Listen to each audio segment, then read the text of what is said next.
사랑하는 성도 여러분, 우리 지난 시간에는 우리의 신앙이 성숙해져야 한다는 것과 이러한 성숙을 방해하는 요소들이 있다고 말씀을 드렸습니다. 신앙의 성숙은 결코 선택 사항이 아니며 무엇보다 반드시 이루어져야 합니다. 때문에 이러한 성숙을 위해 우리는 부단히 노력하지 않을 수 없습니다. 그러나 이러한 성숙은 손쉽게 또는 아주 자연스럽게 이루어지지 않습니다. 왜냐하면 우리의 신앙의 성숙을 방해하는 요소들이 우리의 삶의 앞에 무수히 많기 때문입니다. 그 요소들 중 하나를 우리 지난 시간에 함께 살펴보았는데 그것은 바로 교만입니다. 교만은 두 가지의 특징으로 나타났습니다. 우선적으로 교만은 하나님을 목적이 아닌 수단으로 만든다는 것이었습니다. 이 말의 의미는 하나님을 우리가 원하는 방식대로 만들고자 한다는 것이죠. 그것에 대한 예를 에서와 야곱의 그 팥죽 사건에서 함께 살펴보았습니다. 그리고 또 하나는 교만은 약함보다 강함을 사랑하게 만든다라는 것이었습니다. 이것의 의미는 우리가 복음과 은혜 앞에서 우리 자신의 힘과 능력을 자랑한다는 것이죠. 이것에 관한 예는 현장에서 간음한 여인을 잡아온 서기관과 바리새인들에게서 함께 찾아보았습니다. 성도 여러분, 이처럼 교만은 우리가 우리 자신에게 집중하게 만들고 우리의 소원을 이루기 위해서 하나님을 이용하는 모습을 보입니다. 겉보기에는 무척 성경적이고 거룩해 보일 수 있겠지만 실상은 우리 자신의 욕망을 이루기 위한 수단과 목적에 불과한 것이죠. 이러한 교만의 유혹 앞에 우리는 결코 엎드려서는 안 되며 우리 자신을 늘 십자가 앞에 세우셨던 예수님을 깊이 묵상하며 그 주님을 우리는 붙들어야 할 것입니다. 이러한 맥락 안에서 오늘 이 시간은 게으름에 관하여 함께 말씀을 나누고자 합니다. 성경이 말하는 게으름이란 무엇이며 이것이 우리에게 어떤 영향을 주고 또한 우리가 이것을 어떻게 극복해야 하는지 살펴봄으로써 성도님들의 영혼에 성령님이 주시는 깊은 도전과 변화가 있기를 간절히 소망합니다. 자, 그렇다면 게으름이란 무엇일까요? 본문은 이렇게 말하고 있습니다. 게으른 자는 가을에 밭 갈지 아니하나니 그러므로 거둘 때에는 구걸할지라도 얻지 못하리라. 우리가 이 말씀 가운데 주목해야 하는 부분은 게으른 자는 가을에 밭 갈지 아니하나니입니다. 이 가운데 게으름의 본질을 우리가 알 수 있는데 그것은 반드시 해야 하는 것을 하지 않는 것입니다. 반드시 우리가 해야 하는 것을 하지 않는 것. 밭을 가는 일은 생존에 관한 문제입니다. 이것을 하지 않는다는 것은 자신의 생존에 아무런 관심이 없다는 것을 뜻하죠. 이것이 영적으로 적용이 된다면 더욱 심각한 문제를 만나게 됩니다. 그것은 바로 영적인 기아입니다. Spiritual hunger라고 표현할 수 있는데요. 영적인 기아란 우리의 영혼에 하나님의 은혜가 더 이상 공급되지 않게 되므로 신앙의 기쁨과 소망을 잃어버리고 죄를 분별하지 못하게 됨으로써 서서히 죽어가는 것을 말합니다. 게으름은 지금 당장 아무런 문제가 없어 보입니다. 그러나 그것이 아주 무서운 함정이죠. 당장에 우리는 어떤 문제를 느끼지 못하기 때문에 때를 놓치기 쉽습니다. 만약 때를 놓치게 되면 신앙의 회의를 느끼게 되거나 무분별한 합리화에 빠져들어가 하나님의 은혜를 더 이상 구하지 않게 됩니다. 에이, 해보았는데 뭐 이전에 다 해봤던 건데 지금 뭐 별게 있겠어 라고 생각하는 것이죠. 이처럼 게으름은 담에 난 작은 구멍 같아서 조금만 신경 쓰고 경계를 한다면 빨리 예방할 수 있지만 그것을 가만히 두게 되면 엄청나게 큰 구멍이 생겨 아무런 손도 쓸 수 없이 우리 영혼의 담이 와르르 무너지게 되는 아주 심각한 죄라고 할 수 있습니다. 이제는 본격적으로 이 게으름의 실체를 한번 살펴보겠습니다. 이 게으름은 두 가지의 특징을 보이고 있는데요.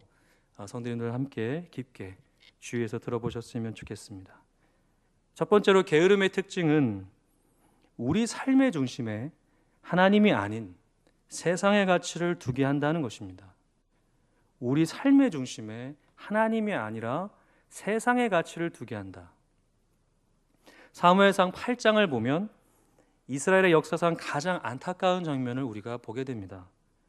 그것은 이스라엘이 하나님이 아닌 세상의 왕을 구하는 것이었습니다.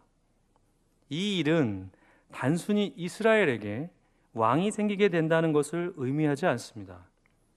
이것은 이들이 더 이상 하나님의 통치를 원하지 않고 자신들이 원하는 방식대로 살고자 하는 심각한 영적인 죄라고 할 수 있습니다.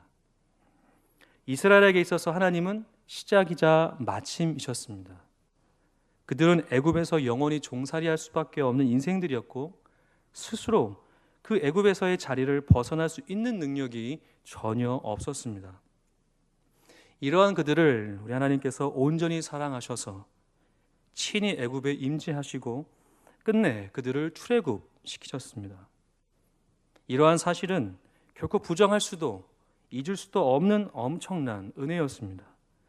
그런데 이들은 지금 그런 하나님의 사랑을 땅바닥에 내동댕이 치고 짓밟아 버린 것이죠. 이들의 이러한 모습에 하나님은 슬퍼하시며 이렇게 말씀하십니다. 여호와께서 사무엘에게 이르시되 백성이 내게 한 말을 다 들으라. 이는 그들이 너를 버림이 아니요 나를 버려 자신들의 왕이 되지 못하게 함이니라.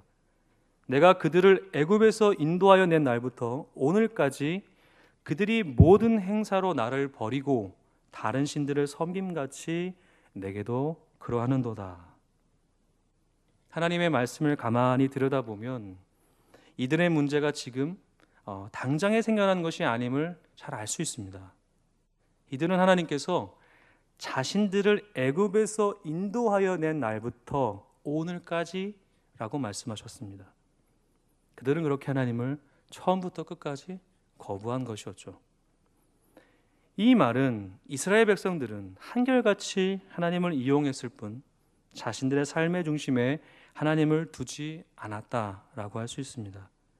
하나님께 순종하는 척 형식적인 태도로 하나님 곁에 있었던 것이죠. 그렇다면 이들은 왜 이러한 태도를 보이는 것일까요? 왜 이들은 하나님께 온전히 순종하지 않은 것일까? 그 이유가 있습니다. 아주 근본적인 이유가. 하나님을 따르게 되면 자신들이 하나님보다 더 사랑하는 것을 포기해야 했기 때문입니다. 다시 한번 말씀을 드리면 좀 더 바꿔서 표현을 해보자면 하나님을 따르게 되면 불편해지기 때문입니다. 내가 좋아하는 것을 하지 못하기 때문이죠. 이스라엘 백성들은 애굽에서 종된 생활을 아주 오랫동안 했습니다. 거의 430년간 종사를 했는데 이 말을 바꿔서 말하면 이스라엘 백성들은 자신들의 인생 대부분의 시간을 하나님 없이 살았다고 할 수 있습니다. 이러한 인생은 그저 현실의 문제 앞에 자신들의 삶을 합리화하며 먹고 사는 일에 몰두하게 되었던 것이죠. 물론 이스라엘 이 백성들에게 펼쳐진 그 애굽 시대에 살았던 시대와 상황, 그 어려움을 간과하는 것은 결코 아닙니다. 그러나 더욱 중요한 사실은 이스라엘은 우연히 하루아침에 생겨난 민족이 아니라 하나님께서 아브라함과 이삭과 야곱 정말 그 많은 역사와 뜻을 이루기 위하여 정말 형성하신 하나님의 온전한 하나님의 살아있는 민족의 결정체였죠. 그러나 이들은 애굽의 삶에 철저하게 적응됩니다. 적응이 되어져 버렸죠. 그렇기 때문에 자신들의 삶을 뛰어넘는 어떤 선의, 어떤 자비, 사랑 이런 것에 대하여 깊은 관심조차 두지 못했고 도리어 불편해합니다. 불편해해요. 예를 한번 들어보겠습니다. 모세가 애국의 왕자로 있을 때 자신의 동포가 애굽 사람에게 핍박받는 장면을 모세가 보게 됩니다. 모세는 자신의 동족을 구하기 위해서 애굽 사람과 다투게 되었고 결국 그 사람을 죽게 만들죠. 그 후 두 히브리 사람이 서로 싸우는 것을 우연히 보게 됩니다. 그리고 그 잘못한 사람에게 어찌하여 동포를 치느냐고 말하게 되죠. 그러자 그가 이렇게 모세에게 말합니다. 누가 너를 우리를 다스리는 자와 재판관으로 삼았느냐? 내가 애굽 사람을 죽인 것처럼 나도 죽이려느냐? 라고 반문하죠. 물론 모세가 애굽 사람에게 행한 것이 정당하다고 볼 수는 없지만 모세는 최소한 자신의 동포가 고통받는 것을 가만히 볼 수 없어서 그런 행동을 하게 된 것이었습니다. 그렇지만 정작 그 도움을 받은 사람은 그러한 일에 별 관심이 없습니다. 당신이 나를 위해서 그러한 일을 한 것? 그게 무슨 상관이니? 나에게 그렇게 잔소리하는 것? 나한테도 그렇게 하려느냐라고 도리어 모세에게 화를 내죠. 모세의 그 호의와 그 모세의 마음에 불편함을 보이는 것이죠. 이러한 이스라엘의 모습은 이후로도 계속됩니다. 모세가 바로 앞에 서서 이스라엘 백성들을 출애굽하려 하지만 바로의 완강한 태도로 인해서 도리어 더욱 가중된 그 노역의 일을 이스라엘 백성들이 하게 되죠. 이스라엘 백성들이 그러한 일을 경험하게 되자 어떻게 행동합니까? 이렇게 모세와 아론에게 말합니다. 그들에게 이르되 너희가 우리를 바로의 눈과 그의 신하의 눈에 미운 것이 되게 하고 그들의 손에 칼을 주어 우리를 죽이게 하는도다. 여호와는 너희를 살피시고 판단하시기를 원하노라 라는 말을 합니다. 이스라엘의 이러한 모습은 자신들의 삶의 중심에 하나님이라고 하는 신적 존재를 두는 일에 상당한 불편함을 느끼고 있다는 것을 알게 해줍니다. 불편한 것이에요. 하나님이 귀찮게 하는 것이죠. 그냥 잘 살고 있는데 왜 찾아오셔서 나를 이렇게 괴롭게 하십니까? 라고 하는 것입니다. 하나님을 따르게 될 때 자신들에게 유익과 편리함보다는 애굽에 있을 때 이들에게 지배를 당하는 것보다 훨씬 불편하고 고통스럽다고 이들은 여긴 것이죠. 이것이 게으름의 특징입니다. 하나님이 불편해지는 거예요. 사랑하는 성도 여러분, 하나님을 우리 삶의 중심에 두는 일은 쉽지 않습니다. 모든 일에 하나님을 또 하나님을 통해 생각하고 고민하고 노력하는 것은 도리어 우리의 자아를 내려놓고 우리의 욕심을 내려놓아야 하는 아주 어려운 일입니다. 그렇기 때문에 힘든 과정을 겪게 될 수도 있고 그 가운데에서 아픔을 겪을 수 또한 얻을 수 있습니다. 그런데 중요한 사실 하나가 있습니다. 아주 중요한 사실이 있어요. 그것은 죽는 것보다 잠깐 아프고 고통스러운 것이 낫다는 것입니다. 아예 죽는 것보다 지금 잠시 아프고 고통스러운 것이 낫다라는 것이죠. 성도 여러분, 건강검진이라는 것을 꼭 아파서 해야 하는 것은 아닙니다. 우리의 몸이 정기적으로 잘 관리되고 있는지 확인하기 위해 건강검진을 받는 것이죠. 모르는 것이 약이 될 수도 있지만 그러다가 갑작스럽게 몸에 이상이 생기는 것을 알게 되는 것보다는 이렇게 정기적으로 검진을 받아서 나의 몸 상태를 확인하는 것이 더 안정적이죠. 그럴 때 발견되는 바이러스나 어떤 질병이 있다면 그것은 반드시 어떻게 해야 합니까? 치료해야 하죠. 치료해야 합니다. 설령 그 과정이 아프고 고통스럽다 하더라도 치료해야 합니다. 그런데 아프고 고통스럽다는 것이 두려워서 그저 가만히 내버려 두고 방관하고 있다면 그것이야말로 어리석은 일이 아닐 수 없습니다. 그렇게 하다가 더욱 치료하기 힘든 상태에 처할 수 있기 때문이죠. 하나님은 이스라엘 백성들의 영적인 상태를 진단하셨고 이들에게 치료가 반드시 필요하다는 것을 아셨습니다. 그래서 모세를 보내신 것이죠. 그리고 모세를 통하여 치료하시기 시작하셨습니다. 그러나 생각보다 이스라엘의 영적인 상태는 심각했습니다. 이들을 단숨에 출애굽시킬 수 있는 하나님이십니다. 믿으십니까? 충분히 그럴 수 있는 우리 하나님이시죠. 그러나 하나님은 도리어 이곳에서 10가지의 재앙을 애굽에 쏟아부으십니다. 왜 그러셨을까요? 굳이 그러지 않으셔도 될 텐데요. 그 이유는 이스라엘 백성들에게 이 땅의 주인이, 그리고 너희들의 주인이 진정으로 누구인가를 분명하게 알게 하시기 위함이었습니다. 너희들을 지배하는 주인은 저 바로왕이 아니고 이 애굽이 아니라 바로 나 여호와 하나님이다. 애굽을 뛰어넘는, 꼼짝도 할 수 없는 하나님의 영광스러운 그 모습을 보여주신 것이죠. 그러나 아직 갈 길은 멀었습니다. 이스라엘 백성들이 하나님을 눈으로는 보았지만 영으로 만나야 하는 일이 남아 있었습니다. 눈으로 보고 듣고 경험은 했지만 그들의 중심에 하나님이 온전히 임하시기에는 아직 시간이 필요했습니다. 그래서 이들은 광야를 40년 동안 헤매게 되죠. 자, 두 번째로 게으름의 특징이 있습니다. 두 번째 특징은 우리가 하나님을 찾는 일에 끊임없이 핑계를 만들게 한다는 것입니다. 우리가 하나님을 찾는 일에 끊임없이 핑계를 만들게 하죠. 민수기 13장을 보면 이스라엘 백성들이 가나안 땅을 정탐하는 장면이 나옵니다. 전쟁에 대한 승리는 이미 이스라엘 백성들의 것이었습니다. 그런데 상황이 점차 이상하게 돌아가기 시작합니다. 40일 동안 가나안 땅을 정탐하고 돌아온 12 정탐꾼들은 이스라엘 진영에 돌아와서 그 땅에 관하여 이야기를 하였습니다.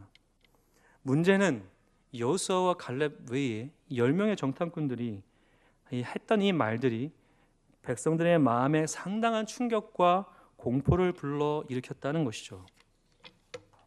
갈렙과 여호수아 외에 다른 정탐꾼들의 말을 한번 들어보겠습니다. 그와 함께 올라갔던 사람들은 이르되 우리는 능히 올라가서 그 백성을 치지 못하리라.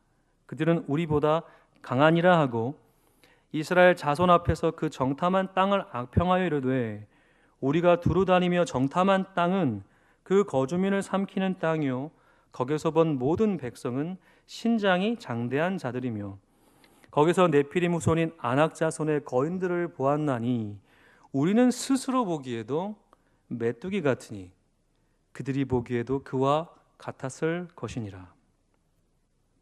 갈렙과 여호수아 외에 다른 정탐꾼들의 이 말은 사실상 틀린 것이 하나도 없습니다. 그들이 직접 보고 경험한 것들이 얼마나 충격적이었으면 지금 이렇게 말하겠습니까? 그런데 여기에 함정이 있습니다. 함정이. 그 함정이란 자신들이 스스로 만들어낸 할 수 없다고 하는 환상입니다. 스스로 만들어낸 할 수 없다고 하는 환상, 이길 수 없다고 하는 환상이죠. 이 정탐꾼들의 말을 가만히 살펴보면 이러한 이야기를 이들이 합니다. 우리는 스스로 보기에도 메뚜기 같으니 라는 말이 그렇습니다. 이 말은 결국 하나님은 일하시지만 우리는 그것을 누릴 자격이 없다는 말과 같습니다. 하나님은 일하시는데 나와는 상관이 없다는 거죠. 하나님은 하나님, 나는 나라는 식의 태도입니다. 이러한 태도는 얼핏 보기에 무척이나 겸손해 보이고 멋져 보입니다. 하나님은 능력이 많으십니다. 그러나 나는 아무것도 아닙니다. 라고 기도하기도 합니다. 그러나 그 다음이 문제이죠. 나는 아무것도 아닙니다까지는 좋습니다. 그 다음에 이렇게 말하는 겁니다. 그러니 나는 아무것도 하지 않겠습니다, 하나님. 아무것도 저는 하지 않겠습니다. 여기서 꼼짝하지 않겠습니다. 하나님은 분명히 그 땅을 이스라엘의 것이 되게 하시겠다고 약속하셨습니다. 그렇기 때문에 그 땅을 정탐하라고 하신 것이죠. 정탐이라는 것은 단순히 그 땅에 대한 정보만을 얻는 것이 아니라 상대방과 자신들의 전력을 비교하여서 전략을 짜기 위한 전쟁의 기술이죠. 즉, 승리를 위한 치열한 두뇌 싸움인 것입니다. 이스라엘 백성들은 정탐하라고 했더니 싸워 승리하기 위한 전략을 짠 것이 아니라 어떻게 하죠? 도리어 도망치기 위한 핑계로 삼아버립니다. 이게 문제이죠. 성도 여러분, 제가 왜 핑계라고 말씀드린 줄 아십니까? 만약 지금의 이스라엘 백성들이 이러한 경험을 지금 처음 하는 것이면 그나마 처음이니까 이해할 수 있습니다. 그런데 사실상 이스라엘 백성들은 지금보다 더 어려운 상황에 처한 일들이 무수히 많았습니다. 단적인 예로 출애굽을 한 그 당시 백성들은 곧바로 홍해 앞에 나아가 길이 막혀버리죠. 엎친 데 덮친 격으로 이스라엘 진영 뒤에는 상당히 분노한 바로의 군대가 쫓아오고 있었습니다. 조만간 며칠 뒤면 이 바로의 군대가 덮치는 것이죠. 그럴 때 어떠한 일이 일어났습니까? 그냥 인간적으로 생각해 보면 이스라엘 백성들이 지는 게 맞죠. 그렇죠? 철저하게 도륙당하고 죽는 것이 상식적입니다. 그러나 이 가운데서 이스라엘 백성들 중 죽은 사람은 단 한 사람도 없습니다. 그 반대인 것이죠. 그리고 그들은 홍해를 아주 당당하게 가로질러 지나갑니다. 돌아간 것도 아니라 가로질러서. 하나님이 이스라엘 백성들의 보호자가 되어주신 결과였습니다. 생각해 보십시오, 성도 여러분. 앞에는 홍해가 있고 뒤에는 군대로 막힌 상태에서도 이스라엘 백성들이 구원을 받았습니다. 하나님의 권능의 손이 그들과 함께 하셨죠. 하나님이 그렇게 너희들을 돌보고 계신다라고 하는 증거였습니다. 그래서 이들이 홍해를 건넌 노래도 만들지 않습니까? 너무 기쁘니까요. 그런데 한낱 자신들이 보기에 크고 강대한 거인들이 많다는 이유로 스스로가 만든 실패할 것이다 라고 하는 환상에 갇혀서 하나님을 보지 못하는 이스라엘의 이 모습은 참으로 안타깝기 그지없습니다. 이들은 결국 하나님보다는 어디에 더 관심이 있는 것이냐면 지금의 안정적인 생활에 더욱 매력을 느끼고 있는 것이죠. 그리고 이 안정적인 생활에 하나님이 개입하실 때 오는 이 불편함을 밀어내는 것입니다. 하나님 더 이상 이 내 지금 좋은 생활에 간섭하지 마십시오. 나에게 어떤 도전도 어떤 자극도 나에게 어떤 영적인 갈급함도 더 이상 허락하지 마시고 그냥 여기가 좋으니까 이 정도에서 그냥 저는 끝내겠습니다 라고 하나님 앞에 나아가는 것이죠. 사랑하는 성도 여러분, 우리는 우리의 삶에서 많은 순간들을 마주하게 됩니다. 그 순간들 속에서 우리는 치열한 싸움을 하게 되고 또한 그 가운데서 많은 아픔을 경험하게 될 수도 있습니다. 그러나 중요한 것은 그렇다고 해서 우리가 하나님을 찾고 구하는 일을 멈추어서는 안 된다는 것입니다. 그 이유는 이 전쟁이 우리의 인생의 싸움이 하나님께 속해 있기 때문입니다. 하나님이 우리에게 원하시는 것은 하나님이 명하신 일에 나를 맡기고 하나님이 가라고 하신 곳에 가는 것입니다. 그러면 승리는 아주 자연스럽게 우리의 것이 됩니다.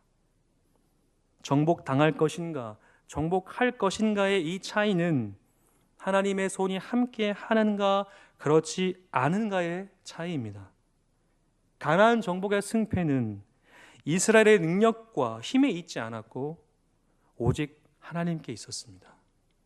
그것을 보았던 그리고 깊게 붙들었던 여호수아와 갈렙은 지금 절망에 빠진 이 이스라엘 형제와 자매들에게 이렇게 울부짖습니다.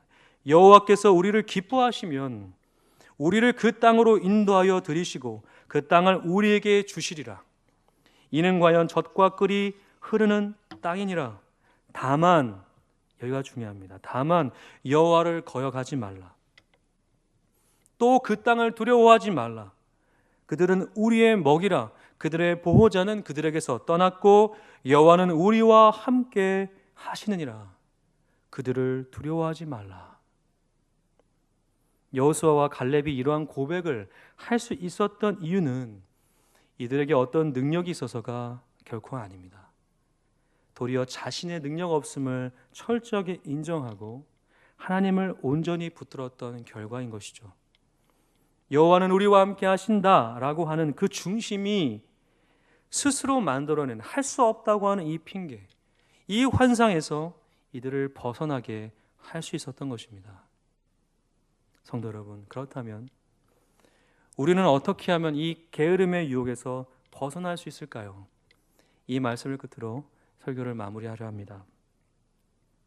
우리가 게으름의 유혹에서 벗어날 수 있는 방법은 우리에게 끝없는 영적인 자극을 주는 것입니다. 내 자신에게 끝없는 영적인 자극을 주는 것이죠. 영적인 자극을 준다는 것은 우리의 영이 하나님을 향해 온전히 있게 한다라는 의미입니다. 방향을 잃어버리지 않게 한다는 것이죠. 신앙의 방향을 잃어버리면 그 자리에 그만 주저앉아 버릴 수밖에 없기 때문이죠. 그래서 하나님은 우리에게 아주 중요한 방향을, 아주 분명한 방향을 허락해 주셨습니다. 그것은 바로 예배로의 부르심입니다. 예배로의 부르심. 하나님은 이스라엘 백성들에게 자신들이 늘 하나님의 임재 안에 있다고 하는 것을 잊지 않도록 어떤 것을 만들라고 명하셨습니다. 그것이 무엇일까요? 바로 성막입니다. 성막. 성막이란 백성들이 하나님을 만나는 구별된 장소였으며 그 가운데에서 하나님의 인도하심을 경험할 수 있었습니다. 비록 한정적이긴 했지만 이들은 그 성막을 통해서 하나님의 위엄과 능력을 보았습니다. 하나님이 이렇게 하신 이유가 있었죠. 성막은 단순히 어떤 구별된 장소나 기구들이라는 의미를 넘어선 하나님의 숨결을 느낄 수 있는 관계 그 자체였습니다. 예배가 바로 그러한 것이죠. 때문에 하나님은 이 성막을 통해 백성들을 통치하셨고 그 뜻을 이루셨으며 그 가운데에서 백성들의 모든 죄와 허물을 용서하셨습니다. 성막은 백성들 자신이 하나님의 소유임을 늘 보고 듣고 경험하는 놀라운 은혜의 장소였습니다. 지금 우리 예배가 바로 그렇습니다. 예배 없는 은혜는 존재하지 않으며 예배 없는 하나님의 임재와 영광은 없습니다. 즉 예배를 통해 하나님과의 관계를 다시 새롭게 하고 그 은혜에 깊게 젖어들게 됩니다.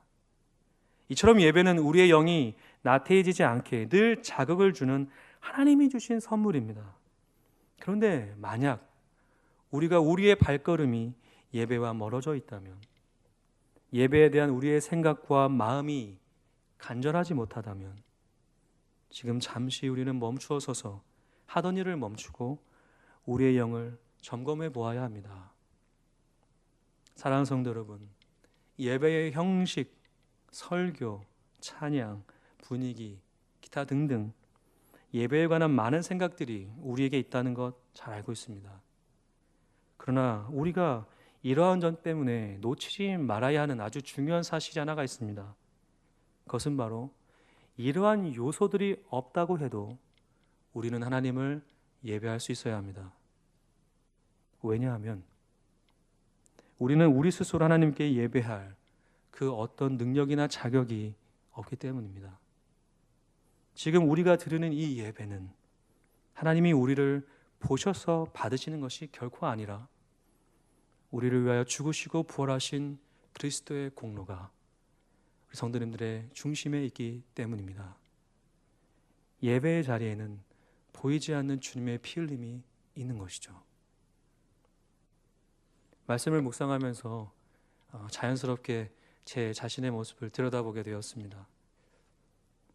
많은 사역을 한 것은 아니지만 사역자로서 가장 중요하게 생각해야 하는, 그리고 가장 깊게 고민해야 하는 부분이 바로 예배인데요. 말씀을 준비하고 예배를 준비하고 교회를 섬기는 모든 과정 속에서 가장 심각한 문제는 예배에 대한 스스로에 대한 만족감이나 눈물이 없다는 것입니다. 물론 그럴 수도 있죠. 뭐 몸이 아파서 그럴 수도 있고 여러 가지 기타 상황 때문에 마음이 심란해서 그럴 수도 있습니다. 그러나 그것이 합리화돼서는 안 된다고 하는 사실이 저에게는 있습니다. 왜냐하면 그래도 최소한의 목회자로 부름을 받았다면 예배할 때 정말 뜨거운 눈물, 정말 하나님을 향한 간절한 마음은 그래도 잃어버리지 않아야 한다고 하는 그런 가르침을 늘 받아왔기 때문이죠. 그런데 가만히 생각해 보니까 그런 인식조차 제 안에 없다는 것을 발견해 봅니다. 내가 지금 잘 예배하고 있는가? 내가 지금 하나님 앞에서 온전한 예배의 모습을 보여드리고 있는가? 아니면 이러한 핑계, 저러한 핑계를 대면서 예배에 집중하지 못하고 있는 것은 아닌가? 예배자가 아니라 기능인이 되어져 가는 것이 참으로 슬프게 느껴질 때가 있었습니다. 그러다가 문득 이런 생각이 들었습니다.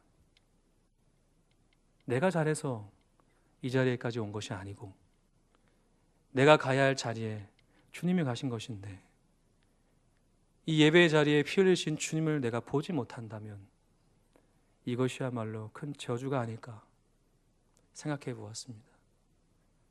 사랑하는 성도 여러분, 가장 슬픈 일은, 신앙생활하면서 가장 안타까운 일은 잘하고 못하고의 문제가 아니라 예배 가운데 우리 주님을 만나지 못하고 느끼지 못한다는 것입니다. 우리 젊은이 구역 분들과 이런저런 이야기를 하면서 그분들의 신앙의 고민을 들어보았습니다. 다 그런 건 아니지만 대부분 집사님들이 하는 이야기는 주님을 묵상할 때 눈물이 안 난다는 것이었습니다. 저는 그 말이 상당히 충격적이었습니다. 그런데 봉사합니다. 그런데 일찍 나와서 찬양합니다. 주님 없이 가능하다고 하는 일이 우리를 더욱더 하나님과의 관계를 멀어지게 할 수 있다는 것이죠. 사랑하는 성도 여러분, 게으름은 우리가 가지고 있는 이 문제를, 이 아픔을 보지 못하게 합니다. 하나님께 더욱더 나아가야 할 자리를 도리어 의미 없게 만들어버리고 상황과 여건과 사람을 보게 만들어 이 자리에 계신 주님을 우리가 보지 못하게 만들어버립니다. 이게 공중권세 잡은 악한 사단의 계략입니다. 우리가 주님을 보지 못하게 하는 것이죠. 그렇게 무미건조하게 신앙생활을 하게 만들어버립니다. 이게 상당히 무서운 점입니다. 말씀을 묵상하면서 무릎을 꿇지 않을 수가 없었는데요.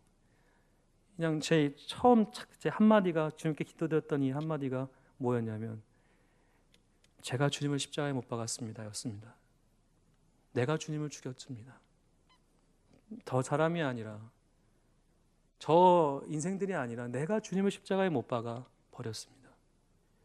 내가 주님을 그 저주의 자리에 달았는데 내가 무엇이간데 교회를 판단하고 예배를 판단하고 잘한다 못한다를 생각할 수 있겠단 말입니까? 사랑하는 성도 여러분, 모든 교회가 화려하지 않습니다. 모든 교회가 좋은 시스템을 가질 수 없습니다. 모든 교회가 많은 정말 완벽한 구성원을 가지고 있지 않습니다. 상황에 따라, 여건에 따라 많은 아픔을 가지고 있기도 하고 눈물을 흘리기도 하며 화려해 보이지만 그 이면에는 많은 아픔을 가지고 있습니다. 중요한 것은 교회의 크기와 사이즈, 예배의 분위기와 형식이 아니라 복음 앞에서의 우리의 중심입니다. 나는 과연 참된 예배자인가? 새벽 예배든 수요 예배든 금요 기도회든 주일 예배든 주님의 이름으로 모이는 자리에 내가 기대감을 가지고 가는가? 주님을 만나는 어떤 일말의 기쁨이 있는가? 곰곰이 생각해 보아야 합니다. 저 사람 때문이야, 누구 때문이야 라고 먼저 이야기하고 판단하기보다 내 자신의 믿음을 먼저 바라봐야 합니다. 신방을 하면서 어떤 성도님이 이렇게 이야기하셨는데 그 말씀이 저의 영혼에 깊게 사무쳤습니다. 새벽 예배를 나오시는 분이 성도님이었는데요. 그분이 이렇게 말씀하시더라고요. 내가 잘해서 새벽 예배 나오는 것이 아니라 새벽을 깨우지 아니하면 견딜 수 없기 때문에 나오신다고. 그 말이 저에겐 충격이었습니다. 왜냐하면 그분에게 있어서는 사는가 죽느냐의 문제였기 때문입니다.